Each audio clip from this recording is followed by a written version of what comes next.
Welcome, everybody. I'm so glad to be here with you, and I'm sorry that I missed the meet and greet last night. We did have a bit of a family emergency, medical emergency that is all taken care of, and so I'm really glad I'm here. And it's so interesting how this energy works, this spiritual energy behind life. I keep getting humbled by it in this last month. You know, just when I think I'm getting kind of a handle on it and feeling really at ease with it, I get humbled by the power of this energy that we're made up of, and that the world is made up of, and that we have inside of us that acts as protection and offers us tranquility during this contact sport of life. You know how often Sid talked about life as a contact sport. And just to get a little taste of that again and ride the wave with it. You know, it's certainly not by plan, but it just how it comes to the surface. And to me, it really spoke to one paragraph in our invitation to you all for this session of the school about the nature of living. And at the time when we put that invitation together, I had something different in mind about the nature of living. But what came to me today was something different again, just another layer or another level of the nature of living. I think at the time what was real to me then was how beautiful life is. You know, everything had been sailing pretty smoothly at that point, and it was like, oh, you know, life is just full of grace and ease. And that's true. You know, much of our lives, I'm sure there's not one here that would disagree with that. Much of our lives are filled with grace and ease. But then come those times, where we have a little bit of dodgeball. And what I love about this spiritual nature that resides within us is that it's there before we even know we need it. And that it offers this protection and tranquility and clarity of mind, so you know what to do. There's an artistry about it that I'm uncovering more of the time. This contact sport. In life, there's an artistry as we take on the game of life.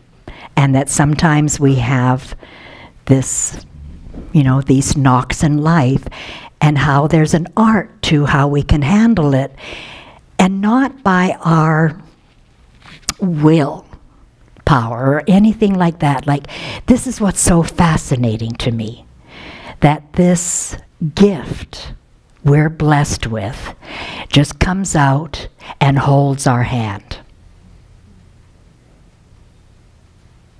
And it doesn't matter, you know, I mean, for us right now, for Ken and myself, it had to do with the medical situation that created some concern. But there was such tranquility underlying the concern that the concern was barely relative. And even when the doctor was checking Ken's pulse, he was saying, like, is it always this low? This slow? Like, it was puzzling to him that Ken was so calm during this situation, and remarked on that. So, you know, that's kind of what's new for me today, is this fresh appreciation about the nature, because nature to me spells and means natural, that you have to do nothing to benefit from it. It's really about truly living inside, and how much this offers to us in so many ways.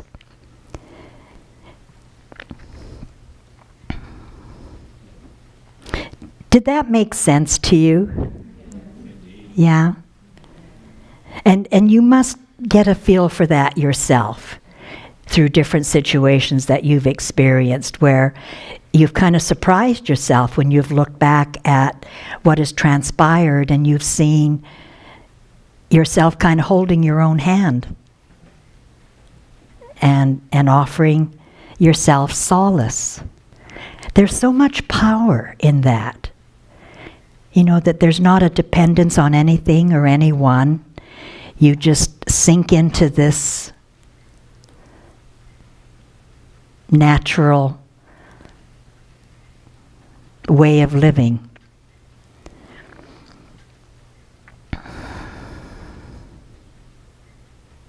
I know in my travels this past month, I loved every moment.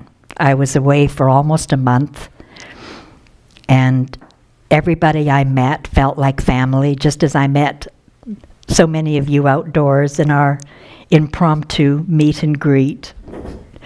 And you all felt immediately like family. Whether I remember your names or remember where we met, there's just that kinship that we have, a kinship of understanding that offers this unconditional regard and the feeling of camaraderie and family. And so I felt that wherever I went, I just fell in love with everybody and with the environment, and felt so grateful and so ordinary. And that to me is part of the naturalness of this gift, is that it feels to me the more ordinary I get and the more down to earth and the more that I have a feeling of, but I'm not doing anything. You know, I'm just showing up. I'm not doing anything. I'm not teaching. I don't feel like I'm teaching.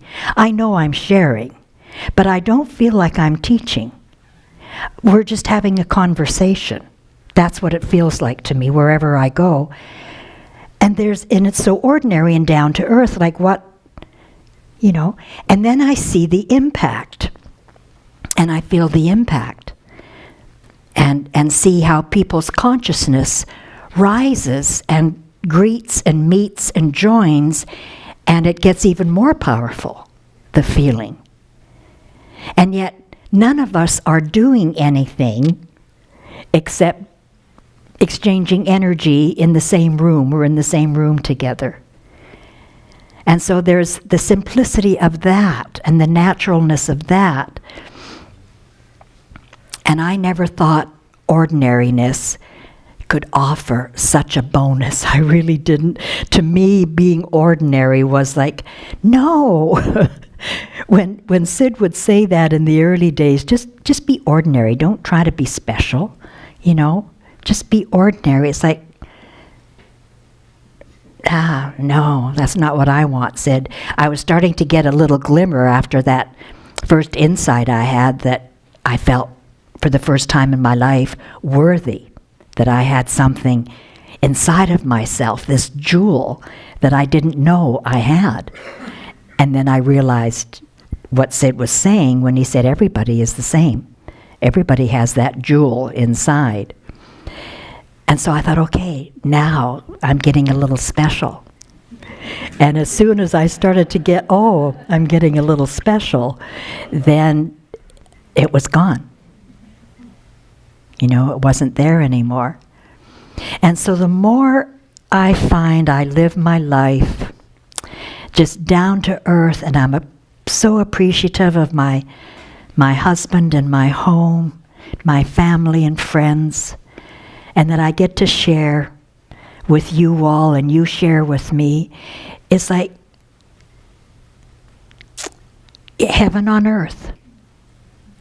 Really heaven on earth.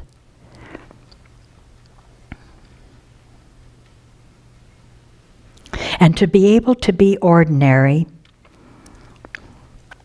and just, you know, let it come out, whatever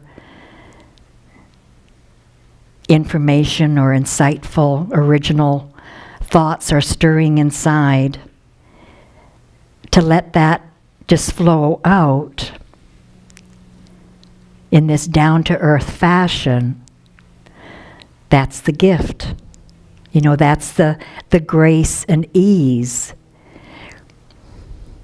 When Sid told us in the early days that if we heard what he said, that we would travel the world and share this gift with others.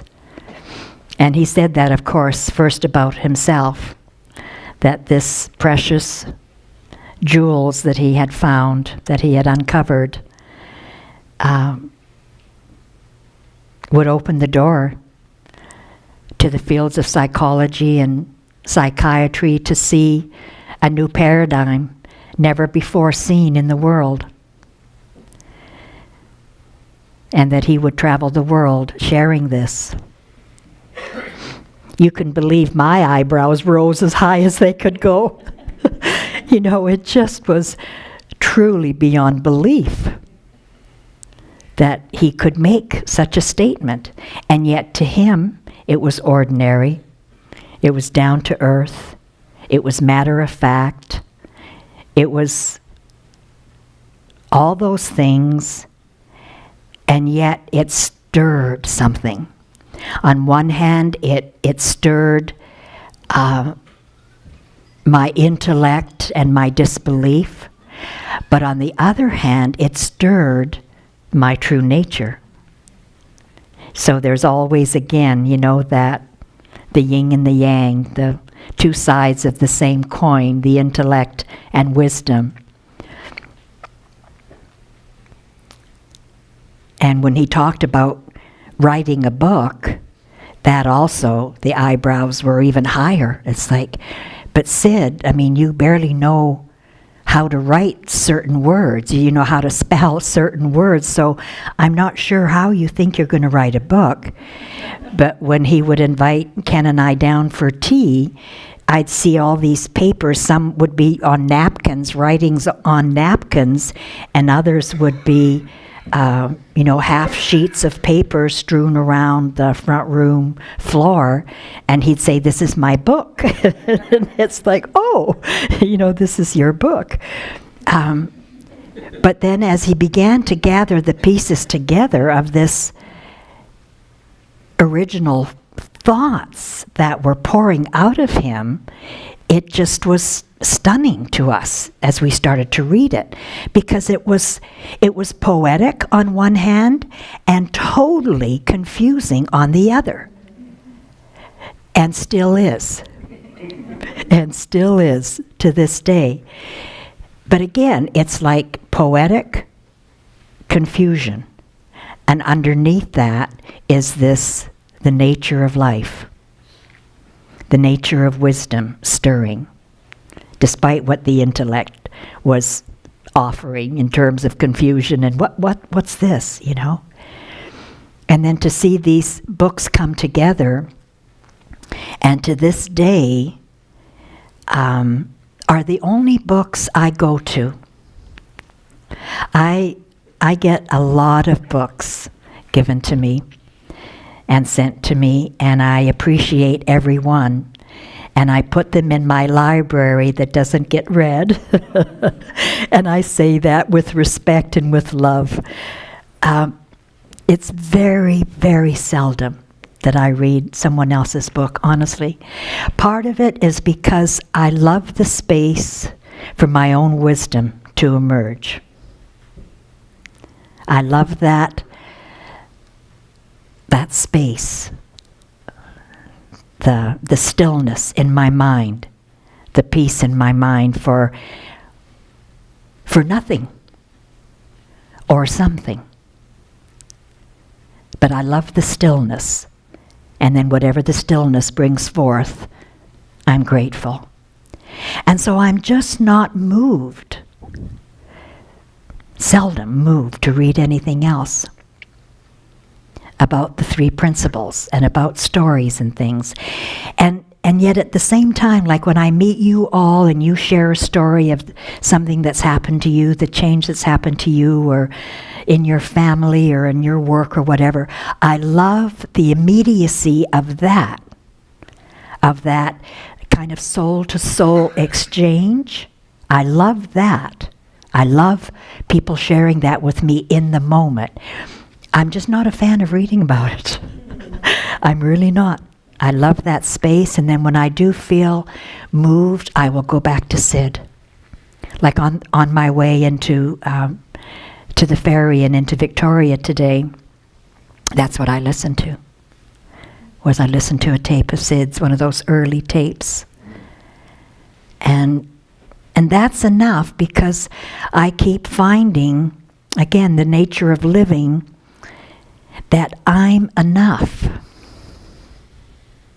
And you're enough. Each one of you are enough in yourself in this very moment, warts and all.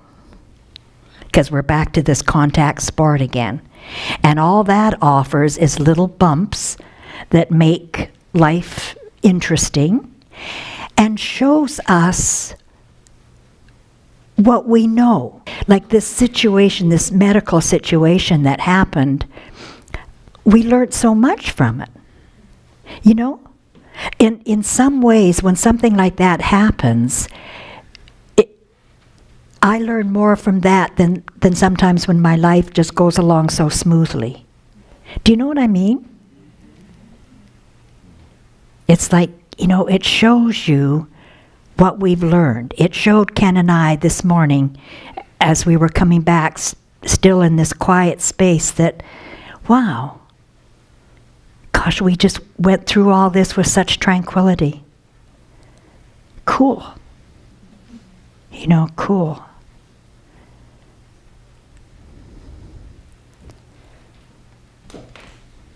And you don't lose yourself then in the process. You don't lose yourself in filling your mind with everybody else's wisdom. Right?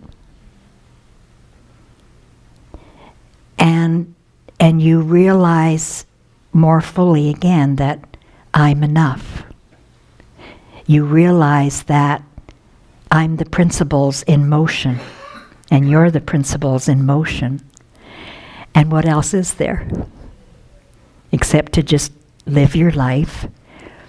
And that's how we serve. That's the best way we serve, is by living our down-to-earth, ordinary life that feels like heaven much of the time. Ordinary and heaven. I mean, what a dichotomy. But that's what it feels like, ordinary and heaven. Bumps and all.